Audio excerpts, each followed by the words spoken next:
करके राहिल हनीफ साहब का आवाज दे रहा हूं। इंतहाई कम वक्त में अपनी मुख्तसर बात करने के लिए, अपील करने के लिए आप लोगों के सामने तशरीफ ला रहे हैं। पुरजोर तालियों में उनका इस्तेकबाल करें मोहम्मद राहिल हनीफ साहब।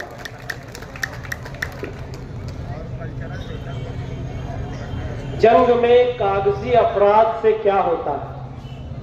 जंग में कागजी अफराद से क्या होता है? हिम्मतें लड़ती हैं, तादाद से क्या होता है? आज के जलसे के सदर मोहतरम रईस दोमत साहब, मालेगांव सेकुलर फ्रंट के जिम्मेदारान, बुजुर्गों, नौजवानों, दोस्तों, और जहां तक मेरी आवाज पहुंच रही है, घरों में बैठी मेरी माएं, बहनें, कॉरपोरेशन का इलेक्शन शुरू हो चुका है। ये इलाका वार्ड नंबर 19, किला झोपड़पट्टी, इस्लामाबाद, मोतीपुरा, बोहराबाद, ऐसे तमाम इलाकों पर मुश्तमल वार्ड नंबर 19 है। माजी में ये वार्ड 17 नंबर वार्ड कहलाता था। आज इंतखाबी जलसा ये पहला है इस इलाके में।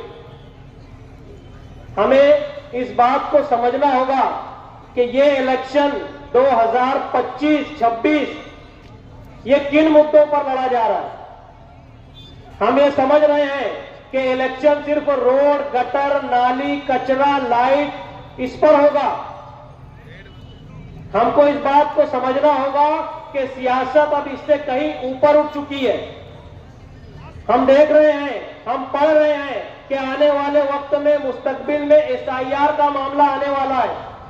उसमें सबसे पहला सवाल यह होगा कि आपका जन्म दाखिला है या नहीं है, आपका आधार कार्ड है या नहीं है, आपके पास पैन कार्ड, वोटर ID है या नहीं है, राशन कार्ड है या नहीं है। हम पहले से SIT में घिरे हुए हैं, सैकड़ों अफराद जेल के पीछे हैं, कई लोगों के जन्म दाखिले रद्द हो चुके हैं। SIR में पहला सवाल होगा कि जन्म दाखिला कहां है, क्या बताएंगे हम। आज तो हालात ऐसे हैं कि मुखालफिन को SIR क्या है इसका भी पता नहीं है। मैं चैलेंज के साथ कह रहा हूं, SIR का फुल फॉर्म बता दो, इलेक्शन छोड़ के घर बैठ जाएंगे हम। ये बता ही नहीं सकते, सिर्फ जज्बाती बातें करेंगे, नारा लगाएंगे, तेरा मेरा रिश्ता क्या, 40 लाख 50 लाख।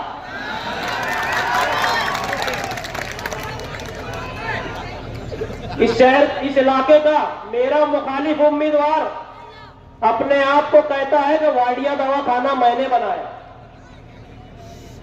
हमारे इस इलाके में बहुत अच्छा खाने पकाने वाले लोग रहते हैं। हमारे सलीम चाचा, सलीम मुकादम, हारून उस्ताद, जब ये शादी में खाना पकाते हैं ना, तो बहुत अच्छा खाना पकाते हैं। हम दावत खाने के बाद जो पैसा टिपाते हैं उनको नहीं टिपाते, जिसके यहाँ शादी होती है उनको टिपाया जाता है। वाडिया दवाखाना जब शेख रशीद साहब मेयर थे तब पास हुआ था। आपने ठेकेदारी की, वो आपने बनाया, उसके एवज में आपने पैसा लिया। आप बताते हैं कि ये वाडिया दवाखाना मैंने बनाया और सारी सुविधाएं हम ला के देंगे। इस वार्ड को अवामी नुमाइंदा, अवामी खादिम चाहिए, अवामदार चाहिए, ठेकेदार नहीं।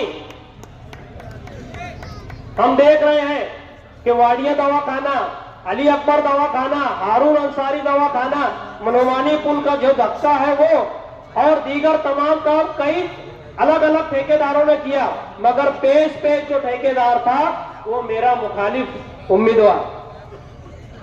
एक ठेकेदार का काम होता है काम करना और उसके एवज में कॉरपोरेशन से पैसा लेना। कोई एहसान नहीं किया आपने। मैं देख रहा हूं जब से इलेक्शन शुरू हुआ है, इन्होंने वहां पर एक टीम बैठा के रखी है, वहीं से अपनी इलेक्शनी सरगर्मियां शुरू कर रहे हैं, चला रहे हैं।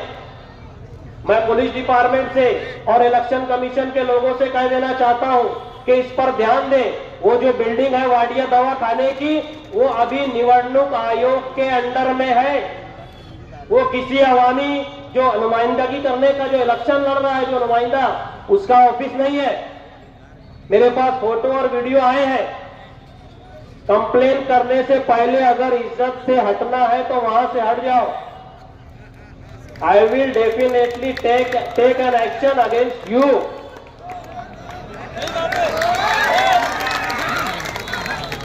अभी मैं कल लोगों से मुलाकात करते घूम रहा था। एक बुजुर्ग ने मुझसे गले मिलकर मेरे माथे पर बोसा लेकर कहा कि बेटा राहिल, तूने साबित कर दिया कि तू हनीफ हनिया का खून है। इतने बड़े इलाके में किसी ने हिम्मत नहीं की इनका मुकाबला करने की। मर्दों की तरह आया है, मर्दों की तरह लड़ना। पूरा मोहल्ला तेरे साथ है।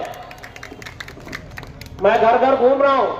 उन बुजुर्ग ने कहा कि माजी में 2017 में मेरे घर के लड़कों ने, नौजवानों ने इनका काम किया था।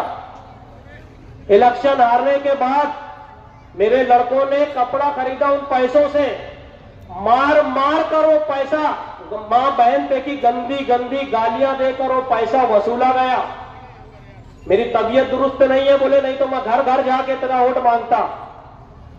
आज हमको जो हमारे नौजवानों ने मार खाया था उसका बदला लेने का वक्त है। बिल्कुल भी किसी से डरने और घबराने की जरूरत नहीं है।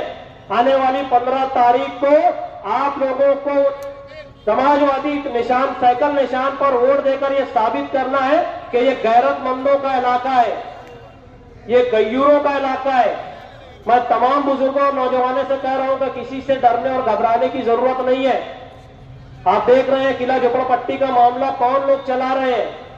मैंने 2 साल पहले कहा था कि हमें लोक आयुक्त से और कलेक्टर से कोई इंसाफ नहीं मिलने वाला है। अगर इंसाफ मिलेगा तो सिर्फ और सिर्फ हाईकोर्ट से मिलेगा, और आखिर में हमको हाईकोर्ट जाना पड़ा।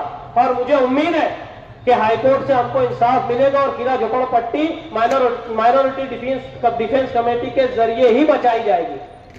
मैं आपसे अपील कर रहा हूं 15 तारीख के दिन साइकिल निशान के आगे का बटन दबाकर तमाम उम्मीदवारों को भारी अक्सरियत से कामयाब करें। बहुत बहुत शुक्रिया।